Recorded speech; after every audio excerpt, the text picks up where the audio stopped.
हमारे यहाँ एक प्रोग्राम है दिशा स्कीम, उसकी अवेयरनेस के लिए रीजनल कॉन्फ्रेंस हमें 5 मिली थी प्रधानमंत्री नरेंद्र मोदी जी के निर्देश अनुसार। तो एक हमने यहाँ कुरुक्षेत्र में की है, जिसमें टेलीलॉ और प्रो बोनो स्कीम के बारे में जनता को जानकारी दी है। और इसका पूरा विवरण जो है वो हमारे सीएम साहब ने दिया है यहाँ, तो थोड़ा अब आपको ब्रीफ करेंगे नायब सिंह जी सैनी सर। विधि न्यायिक राज्य मंत्री भारत सरकार आदरणीय अर्जुन मेघवाल जी का विशेष तौर से धन्यवाद करना चाहूँगा कि हरियाणा के कुरुक्षेत्र में जिन्होंने टेली लॉ को लेकर के एक रीजनल कॉन्फ्रेंस यहाँ आयोजित की है। और इसका एक बड़ा लाभ, क्योंकि आदरणीय प्रधानमंत्री मोदी जी की जो सोच है कि हर व्यक्ति को न्याय मिले, सुलभ न्याय मिले, और उसको लेकर के टेली लॉ के माध्यम से आज जो वर्कशॉप का आयोजन हुआ है, इसके अंदर हमारे सीएससी सेंटर्स के हमारे एडवोकेट्स और हमारे जो सहायक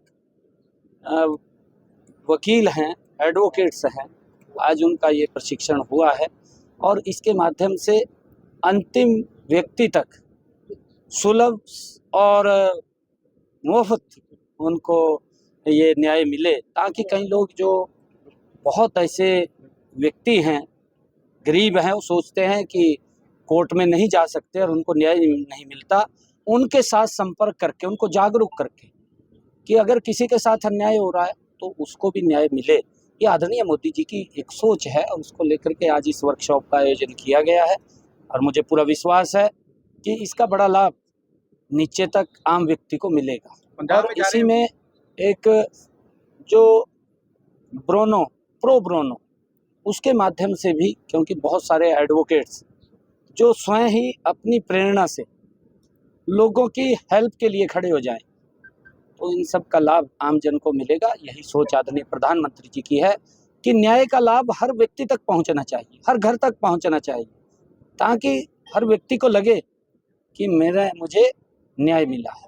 पंजाब जा रहे, पंजाब के एक मंत्री का सुसाइड में नाम आया है, उसको लेकर क्या कल भी मामला तो एक अधिकारी ने सुसाइड कर दिया। नहीं, देखिए, बड़ा दुर्भाग्यपूर्ण है, क्योंकि जो सरकार लगातार इस बात की दुहाई देती थी कि हमारी सरकार ईमानदार है, हमारी पार्टी कट्टर ईमानदार है, हमारी पार्टी के नेता कट्टर ईमानदार हैं, उनका चेहरा जनता के सामने आ रहा है। क्योंकि दिल्ली के लोग समझ गए हैं, दिल्ली के लोगों ने उनको बाहर कर दिया है।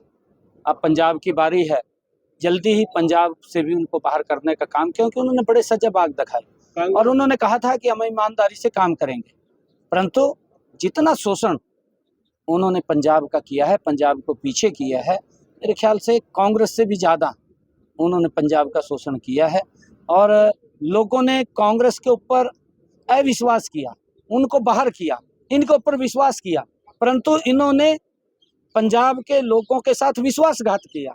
अब लोगों का मन है कि भाई अगर पंजाब को आगे बढ़ाना है तो पंजाब के लोगों ने मन बना लिया है कि नरेंद्र मोदी जी के साथ, सीएम साहब कमल के फूल के साथ हम चलेंगे और वहाँ भारतीय जनता पार्टी की सरकार बनाएंगे। क्योंकि इनको भी देख लिया, इनके कामों को भी देख लिया, इन्होंने जो कहा है उसके उल्टे काम कर रहे हैं। भ्रष्टाचार के अंदर दलदल में फंसे लोग हैं, और केजरीवाल तो पूरा माल खींच रहा पंजाब से, कभी कहीं ले जा रहा, कभी कहीं ले जा रहा, आपको पता ही है। राज्यसभा चुनाव में जो खेला हुआ कांग्रेस में अब तक कोई खेला नहीं हुआ, कोई खेला नहीं हुआ राज्यसभा के चुनाव में। राज्यसभा के चुनाव में कांग्रेस के प्रत्याशियों ने, परंतु मैं ये कहूंगा कि ये दुर्भाग्यपूर्ण है। ना तो राहुल गांधी को अपने नेताओं पर विश्वास है, ना नेताओं को नीचे अपने विधायकों पर विश्वास है। आपके सामने है, विपक्ष का नेता 2 बार का मुख्यमंत्री पोलिंग एजेंट बनकर बैठ गया, कांग्रेस का हरियाणा का प्रभारी पोलिंग एजेंट बनकर बैठ गया। भाई, जब आपके ऊपर विश्वास नहीं है, आपको उन्होंने वोट भी दिखाया, फिर आप कैसे कह सकते हैं कि खेला हो गया? खेला नहीं हुआ, उनको दिखाया उन्होंने सारा कुछ। मनाने जा रहे हैं अपने विधायकों को, आज भी गए कुलदीप वत्स को मनाने गए हैं। नहीं, देखिए, क्योंकि जिस प्रकार का कांग्रेस के अंदर जो अंदर अंदर घुल रहा है मामला, ये मनाने से नहीं कुछ होगा, इससे कोई फर्क नहीं पड़ने वाला है। अब आपके सामने है, मेघवाल साहब यहाँ प्रशिक्षण शिविर लगाया कांग्रेस ने, इनको पता है सबको। मैं भी हैरान था, 10 दिन का प्रशिक्षण शिविर लगा दिया, 10 दिन का। मैंने कहा ये क्या काटांगे। और राहुल गांधी आया, 1 घंटा भी नहीं रुका, रोटी खाएगा चला गया। क्या बढ़ेगा, कुछ नहीं बढ़ेगा। हरियाणा की आर्थिक आजादी के लिए एक गांव एक उद्योग के लिए हम कितना आगे बढ़ रहे हैं? भाई पूरा सरकार इस बजट के अंदर आपने देखा है ना, हर वर्ग के लिए इस बजट के अंदर नई नई योजनाएं हर वर्ग के लेकर के आए हैं।